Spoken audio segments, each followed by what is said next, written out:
The best way to protect your inheritance from taxes. What steps can you take today to minimize or even eliminate these taxes on your legacy? Hi, I'm Jim Purdy, an estate planning expert, here to help you keep your hard-earned wealth where it belongs, with you and your loved ones. In this video, we'll walk you through some proven strategies to minimize or eliminate taxes on your inheritance, ensuring your legacy stays intact. Stick around because what you'll learn today could save your family tens or even hundreds of thousands of dollars. So first, let's have a quick overview of taxes that come with any inheritance. So first of all, there are a number of different taxes that might impact your inheritance. Taxes like estate taxes, inheritance taxes, capital gains taxes, all of these things can erode the value of your estate, taking up to 40% or more of what you intended for your loved ones to have. So estate taxes, these are taxes that are imposed by the federal government and some states. The exemption right now from the federal level is currently $13.61 million in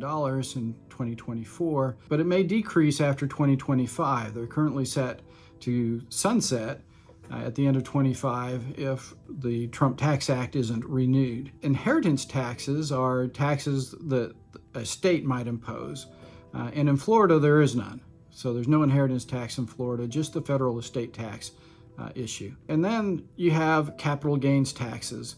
This is a tax on appreciated assets that are sold after your death. So for example, one of the questions I get all the time is, well, why can't I just put my child on the deed now?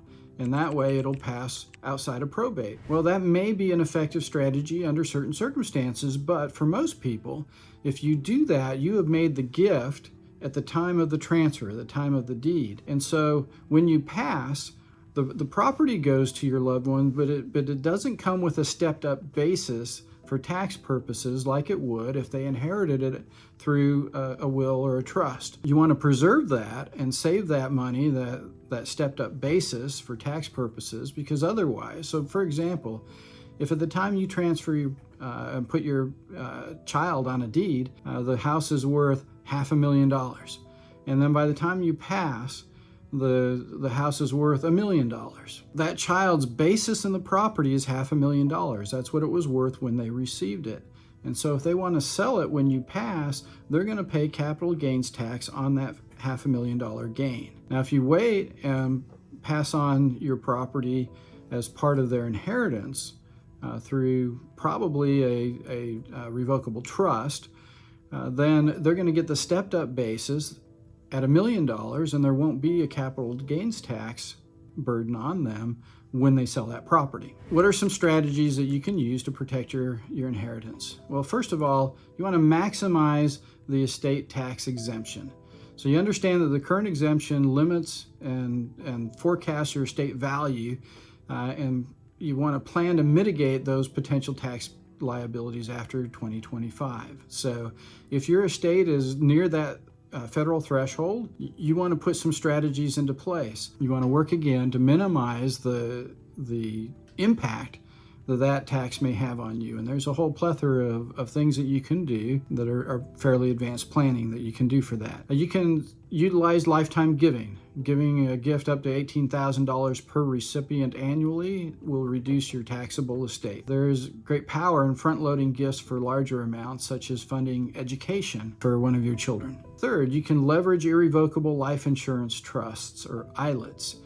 This is a great tool to use to offset a potential estate tax burden on your estate when you pass. You can take advantage of the step-up in basis, which we've already talked about a little bit. So you reset the value of the property, that stepped-up basis. It occurs when the property is transferred. So if you wait to do it when you pass, and then your children, sell that property, or even if they stay in it and eventually get sold later, they get that stepped up basis. And so they're not paying capital gains tax on the gain and value of your home while you were alive. That's a powerful thing, and it's something that everybody should utilize. There are some special trusts that you can set up for tax purposes, grant to retained annuity trusts or charitable remainder trusts, just depending on your individual circumstances. You can use some more advanced trust planning for things like that. And then finally, I like this one. You can relocate to tax-friendly states. So Florida is a tax-friendly state, and if you're listening to this, you're probably in Florida, so congratulations.